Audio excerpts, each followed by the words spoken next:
Hi, this is Anil from Learning Led Education, and in this tutorial I'm going to teach you how we can calculate the greatest and smallest element of an integer array. So here, first what we're going to do is we're going to create some variables in our program. And first let me have some integer variables. First we're going to have a variable called length, and in this variable we're going to be storing the length of array, the number of elements in the array. And then we're going to have another variable which we're going to use inside the loops, and I'm going to call it as counter. And then we're going to have a couple of variables to store the greatest and smallest values. So I'm going to call them as greatest and smallest. Alright, now the next thing that we're going to do is we're going to ask the user to enter the size of the array, or the user need to specify how many elements he's going to enter for the array. So I'm going to use a printf statement, and I'm going to say enter this length of the array. And then we're going to have the new line here, and then we're going to use a scanf function. So it's going to be scanf, and here we're going to receive the input from the user, which is going to be an integer value, and that's why I'm using the %d format specifier. And then we're going to store that in our length variable. Alright, now the next thing that we're going to do is we're going to create an array, and that array is going to be having the length number of elements. And here in this case our array is going to be of integer type, and that's why I'm going to specify int as a keyword, and then the array name, let's say a, and then here in the square brackets I'm gonna use the length variable. This will create an integer array with length number of parameters. The value for this length variable will be entered by the user. Alright, the next thing that we're gonna do is we're gonna use a for loop, and we're gonna receive the input for our array. So I'm gonna use a for loop, and first we need to initialize our loop counter variable. I'm gonna initialize this one to a value of 0, and then we're gonna check for the condition, which is gonna be counter less than length, and then we're gonna increment the value of this counter variable. And also don't make any spelling mistakes here. We have used the variable name as length, not lengthy. Alright, now inside this for loop we're gonna ask the user to enter the value. So I'm gonna use a printf statement, and I'm gonna say enter the %d element for the array. Alright, here we're gonna refer for counter plus 1. Here what happens is for the first iteration is gonna display enter the first element for the array. Here we are using this counter plus 1. Otherwise it will display like enter the 0th element for the array. That won't sound good, so we just want to start the counting from 1, and that's why I have done counter plus 1. And then we're gonna use a scanf function, and here we're gonna receive the input. So it's gonna be %d format specifier, and then we're gonna store that in the position pointed by the counter variable. And here for the first iteration the counter variable is going to contain a value of 0, and here it's going to display enter the counter plus 1, which is first element for the array, and the value that we're going to enter will be stored in the 0th position for that array A. And in the second iteration it will be 1, and for the third iteration it will be 2, and it will be like that. Alright, now here we have created an array of integers, and also we have written the code which is gonna receive the input from the user for that array. Alright, the next thing that we're gonna do is we're gonna find out the greatest and the smallest element of that array. And to do that we're gonna use our logic, and which is nothing but here let's say our user is going to enter the length as 4. The number of elements in the array is 4, and the user is going to enter 20, 30, 10 and 40. So at that time what we're going to do is to find the greatest element of this array. First we're going to assume that the first element is going to be the greatest element, and we're going to do that by using this statement. We're going to write greatest equal to the first element of the array. So in this case it's gonna be equal to 20. So first we're going to assume that the first element of the array is the greatest element. Then what we're going to do is we're going to use a for loop, and we're going to loop through all the other elements of the array, and we're going to check whether that element is greater than the value stored in the greatest variable, which is nothing but we're going to loop through all these elements. So here first we're gonna get to the second element. We have already considered the first element, so we don't need to consider that again. So the second element will be considered, which is nothing but whether a of 1, the second element, which will be at the position 1, is having a value which is greater than the value stored in the greatest variable.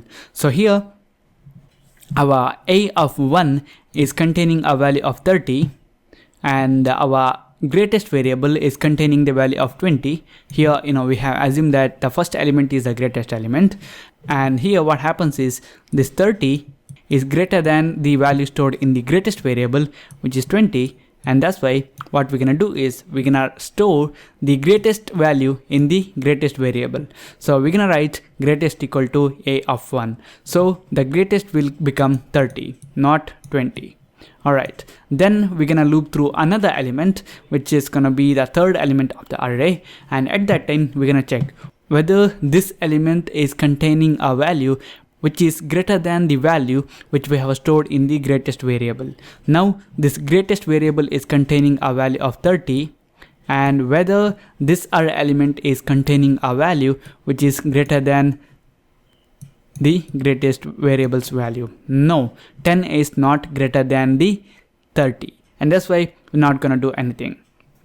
Here, if this condition satisfies, then we're gonna store the greatest value in this greatest variable. Here, this 10 is not greater than 30, and that's why we're not gonna do anything. And then we're gonna go to the next element. Now we're gonna check whether the fourth element of the array is containing a value which is greater than the value stored in the greatest variable.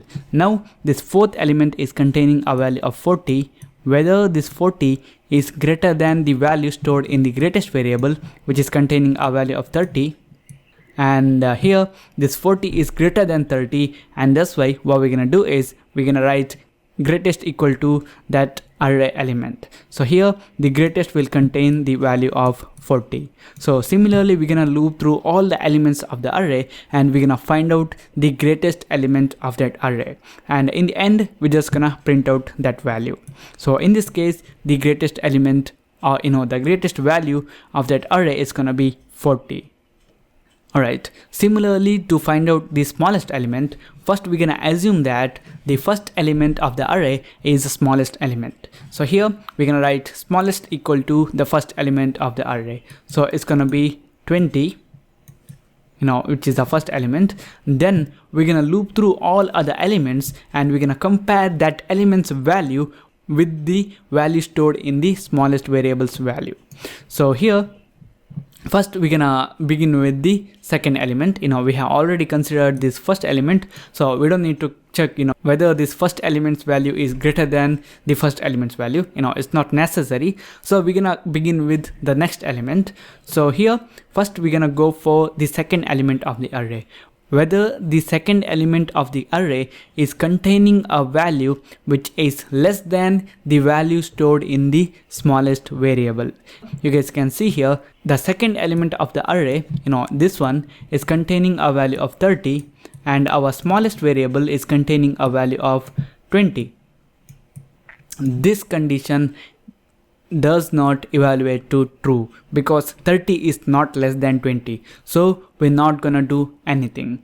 Then we're gonna move on to the next element. So we're gonna go to the third element. We're gonna check whether the third element is containing a value which is less than the value stored in the smallest variable. Here this is containing a value of 10, and our smallest variable is containing a value of 20.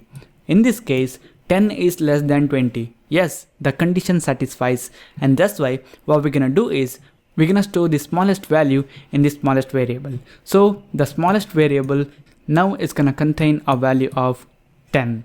Now we're gonna move to the next element. We're gonna check whether this element is containing a value which is less than the value stored in the smallest variable. Here 40 is less than 10, the smallest is containing 10 now, which is not true, and that's why we're not gonna do anything. So similarly, we're gonna loop through all the elements of the array and we're gonna find out the smallest element of the array. So now what we're gonna do is we're gonna apply this logic to our program, and here what we're gonna do is we're gonna use the for loop. And before using the for loop, first we're gonna initialize our greatest and smallest variables with the value of the first element of the array. So here I'm gonna write smallest equal to a of 0. The array index start from 0, so the first element will be at the position 0. And similarly we're gonna write greatest equal to a of 0.